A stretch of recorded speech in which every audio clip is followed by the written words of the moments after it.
कीर्ती, हा कुठे चाललीस? बाहेर चालले, छोटूचं काम आहे, लगेच चाल. थांब थांब थांब, इकडे अगं ताई, इकडे माझं काम आहे, इकडे बस. अगं मी हे घे. लगेच. मी केसांना तेल लावून दे. ताई तुला काम सांगायचं होतं तर मग कशाला बोलीस कुठे चाललीस? जसं काय सोडत होतीस मला. हे असं बोलायचं नाही हा. खूप दिवसांनी आले मी, माझे लाड करून घेणार आहे. माझे हात सगळे तेलकट होणार आहेत. होऊ दे. या प्रीतीचं ना खरंच काही कळत नाही मला. इथे आम्ही ठरवलेला कुठलाच प्लॅन मनाप्रमाणे पार पडत नाही म्हणून डोकं चालत नाहीये, आणि ही बसलीये डोक्याला तेल लावत. चला, झालंय सगळं आता. अजिबात टेन्शन घेऊ नको, ठीक आहे? तुला आई हिच्यासारखं तेल लावून देऊ नको. मी ताई, बरी. हिला लाव. अगं ज्योती, तू होतीस ना म्हणून सगळं व्यवस्थित पार पडलं. तू हे सगळं निभावून नेलंस. बाई, माझे तर हातपाय लटपटत होते ते अन्न बघून.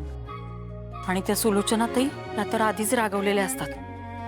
अशा वेळी मी काय केलं असतं? मला तर काही सुचलंच नसतं. पण खरंच तू सगळं नीट निभावून नेलंस. आई, खरं तर मलाही खूप टेन्शन आलं होतं अगं म्हणजे एकाच वेळी एवढ्या लोकांचं जेवण कसं केलं असतं मी.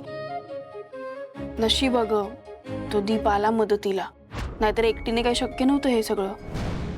हो ग, खरंय तुझं. पण खरं सांगू का, मला वेगळ्याच गोष्टीची काळजी वाटत होती. तू जेव्हा सांगितलंस ना दीपने स्वयंपाकात तुला मदत केली, मला असं वाटलं आता हे ऐकल्यावर पुरुषोत्तम दादा चिडतील, कुठे काय रागवतील का काय त्यांना. खरं तर मलाही खूप भीती वाटली होती. पण अगं सगळा स्वयंपाक त्याने केला, सगळे कष्ट त्याने घेतले, तर त्याचं क्रेडिट मी कशाला घेऊ? मग धाडस केलं आणि सांगून टाकलं. अगदी बरं केलंस. आणि पुरुषोत्तम दादा सुद्धा शांत होते. सगळं कसं व्यवस्थित पार पडलं बघ. एक सांगू का, खरंच त्या घरातली सगळी माणसं खूप चांगली आहेत. आपल्या प्रीतीनं नशीबच काढलंय, नाही का? खरंय. नाही आई, पण हे सगळं ठीकच आहे. पण मला सांग, असं सगळं अन्न एकाच वेळेला कसं काय खराब झालं असेल? हो, मला तर खरंच काही कळत नाही अगं. पण सांगू का, माझंच लक्ष नसेल अगं. पाहुणे येणार येणार या काळजीनं ना मला काही सुचलंच नसावं. बहुतेक त्या गडबडीत ना मी त्या पातेल्यावर झाकण टाकायला विसरले, म्हणून ते झुरळ पडलं असणार. अगं आई, पण हे झालं एका पातेल्याचं. सगळ्या पातेल्यांमध्ये काही ना काहीतरी होतं, कढईत काहीतरी होतं. अगं त्या खिरीत लिंबू होता, भातात पाणी होतं. हे आपण एवढं तर वेंधळे नाही होत. तेच तर, एवढं सगळं अन्न कसं खराब होईल? आपण सगळं व्यवस्थित केलं होतं की नाही? आई, तुला वाटतंय का हे असं कोणीतरी मुद्दामून केलं असेल? मला तर काही कळतच नाहीये बाई.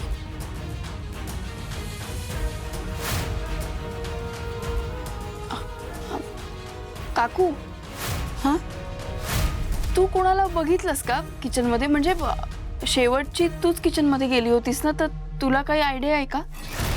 म्हणजे काय म्हणायचं काय तुला? हे सगळं मी केलंय?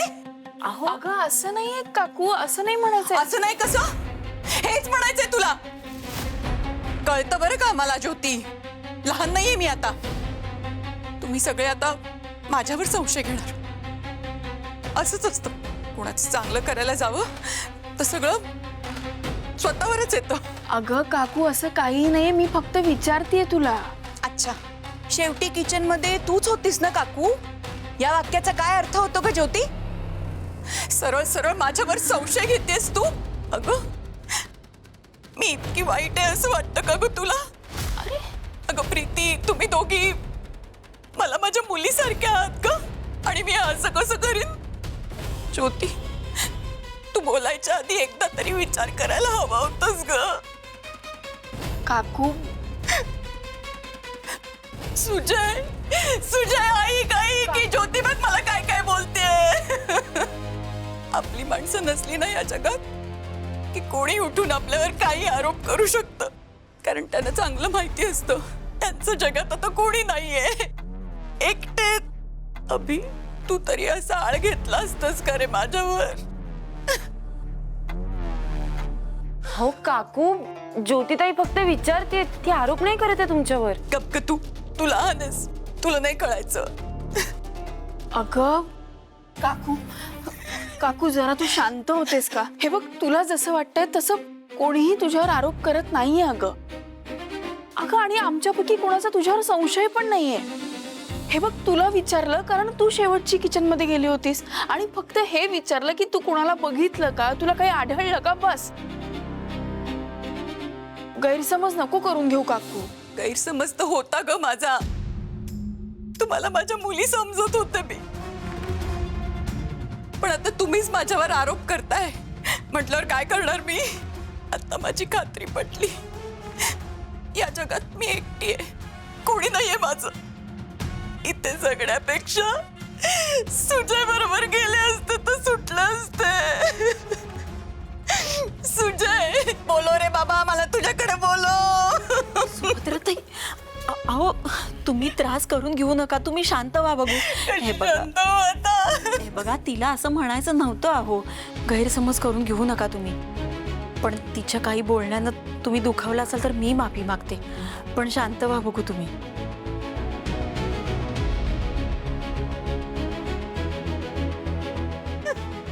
काकू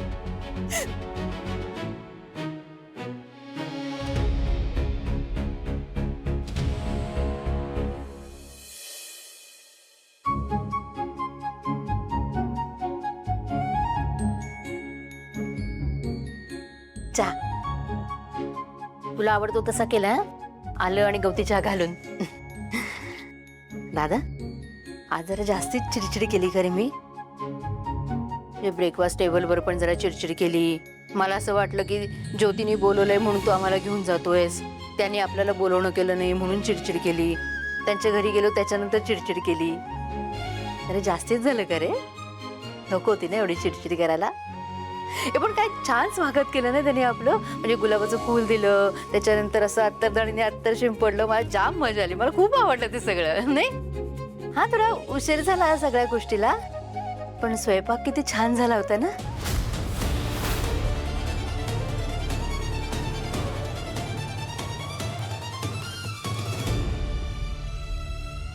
दादा, एक गोष्ट लक्षात आली का तुझ्या?